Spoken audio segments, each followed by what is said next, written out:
ce soir. C'est un grand plaisir de vous recevoir. Alors, le cinéma de Ryota Nakano, il explore la famille, souvent dans ce cas-là de plus intime. Il aborde au fil de ses films des sujets graves, comme la maladie ou la disparition, mais toujours avec beaucoup de tendresse et d'humour.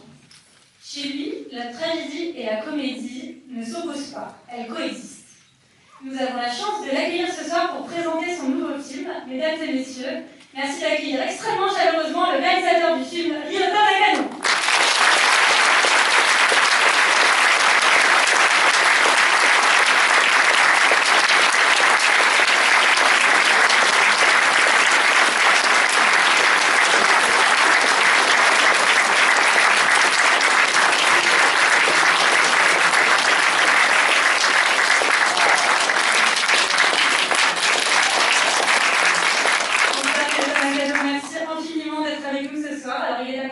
Léa, sa traductrice et interprète. Alors les spectateurs n'ont pas encore vu le film, donc évidemment on va éviter toute révélation. L'idée c'est pas de vous parler du film avant que vous l'ayez vu, mais c'est plutôt de revenir brièvement, prendre quelques minutes pour revenir sur le parcours du réalisateur qui a le bonheur d'être ici ce soir et de vous introduire le film.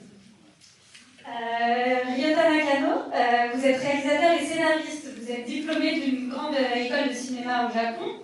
Votre premier long métrage en 2012 a été notamment sélectionné au Festival international de Berlin. Votre deuxième long métrage en 2007 a remporté plusieurs prix majeurs au Japon et a représenté votre film aux Oscars, dans la catégorie meilleur film étranger. La famille Asada, en 2020, a rencontré un grand succès et surtout a permis au public français de vous découvrir. Et ce soir, vous me faites le bonheur d'être ici pour présenter votre nouveau long métrage, Mon grand frère et moi. Merci beaucoup.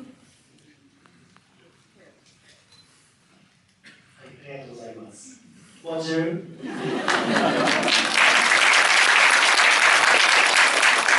今日朝の6時に飛行機に着いたから、一緒にいただきます。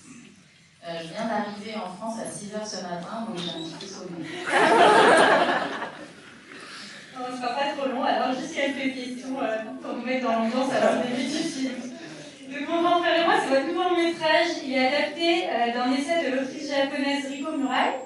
Vous y explorez à nouveau des thèmes qui vous sont chers, comme les liens familiaux et la transmission intergénérationnelle. Alors, j'ai lu que quand vous n'aviez pas grandi avec l'idée de devenir cinéaste, d'où du coup est venue cette envie de cinéma?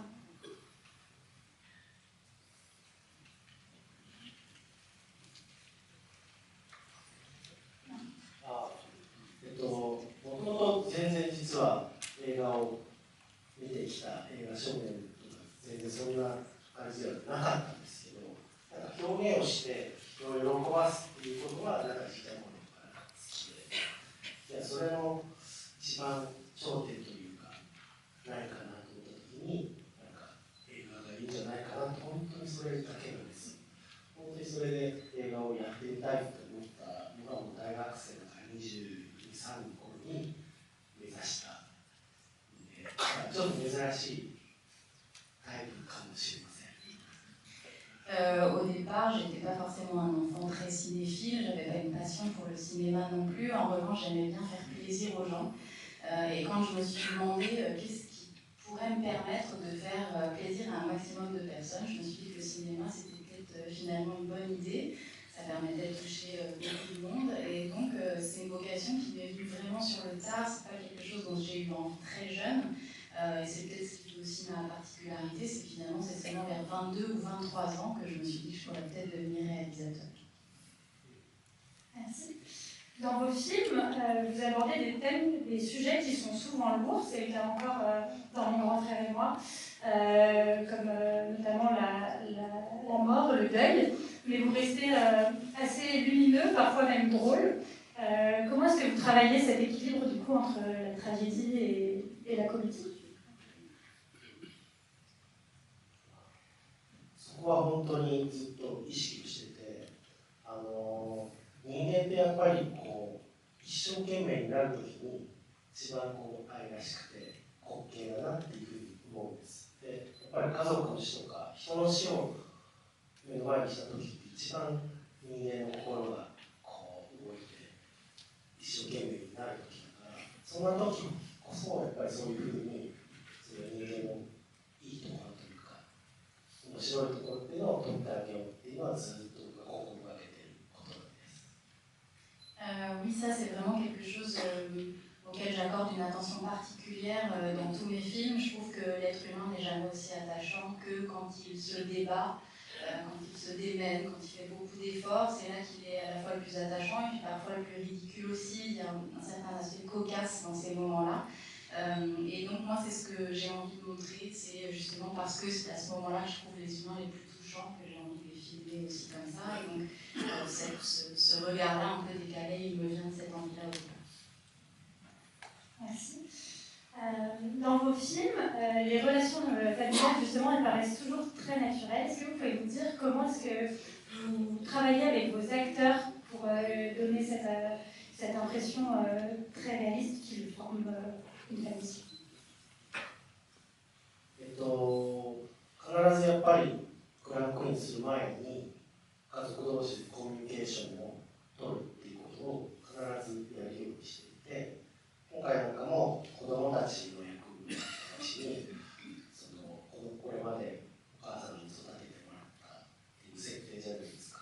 じゃあその感謝の手紙をねお母さんに書こうって言って書いて渡したりとか、必ずそう言ってなるべくこう人間同士なのでそういう関係が近くなってから撮影に入るっていう形をとっています。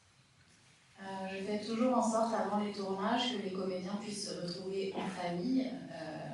Voilà, ils composent une famille à l'écran et donc on prend du temps avant de tourner pour qu'ils se rencontrent. Là par exemple pour les enfants qui jouent dans le film, qui sont les enfants de Konako, je leur ai demandé d'écrire une lettre à l'attention de leur mère, comme si elle était vraiment leur mère, et donc à travers ce genre de rencontre humaine, finalement j'essaye de faire en sorte qu'il y ait déjà, on va dire, une certaine osmose entre eux avant de commencer à tourner. Très bien, merci. Alors ça ne dévoile rien, mais dans Mon grand frère et moi, comme dans La famille Asada, vous évoquez le séisme très meurtrier qui a eu lieu au Japon, dans l'est du Japon il y a quelques années. Est-ce que c'est important pour vous de faire vivre cette mémoire-là dans votre cinéma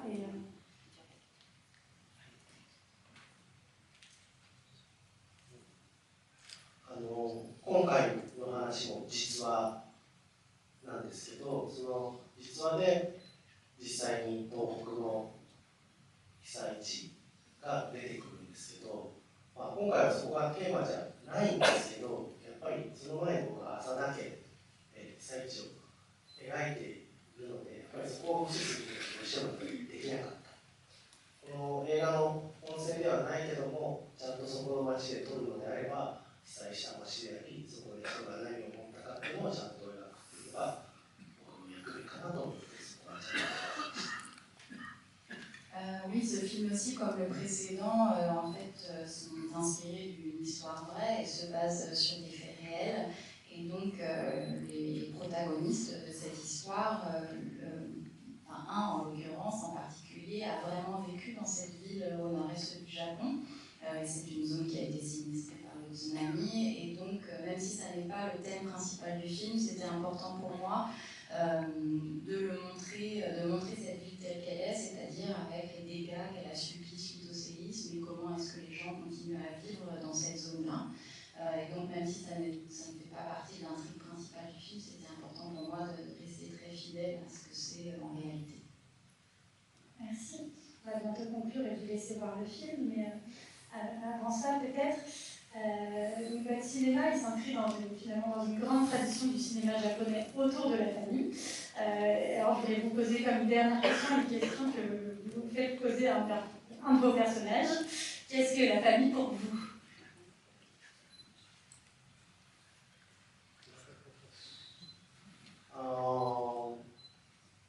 難しいね、難しい。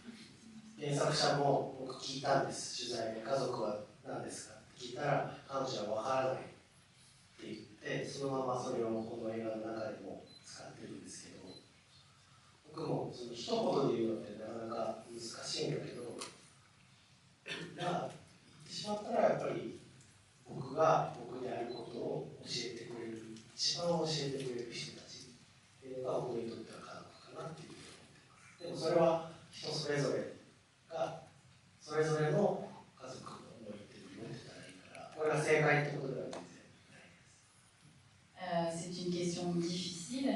C'est une question que j'ai posée à l'autrice du livre original quand je l'ai rencontrée et à laquelle elle n'a pas pu répondre. Et donc d'ailleurs je l'ai intégrée dans le film. C'est une séquence, en tout cas ça fait l'objet d'une séquence aussi dans le film. Donc je ne parle qu'en mon nom, mais je dirais que pour moi la famille c'est peut-être ceux qui m'ont le plus appris qui je suis. Après c'est ma définition. Je pense qu'il n'y a évidemment pas de réponse et chacun a une définition différente et chacun doit trouver sa propre réponse. Merci beaucoup. Est-ce que vous voulez dire un dernier mot au public avant qu'on lance la projection? 僕、浅田家をこの中で見た人はどれぐらいいるかを逆に質問したいんですけど。Moi j'ai une question pour le public. Qui parmi vous a vu la famille Asada? Waouh! Waouh! Waouh! 今回のも同じぐらい面白いです。Je pense que le film est aussi bien que la famille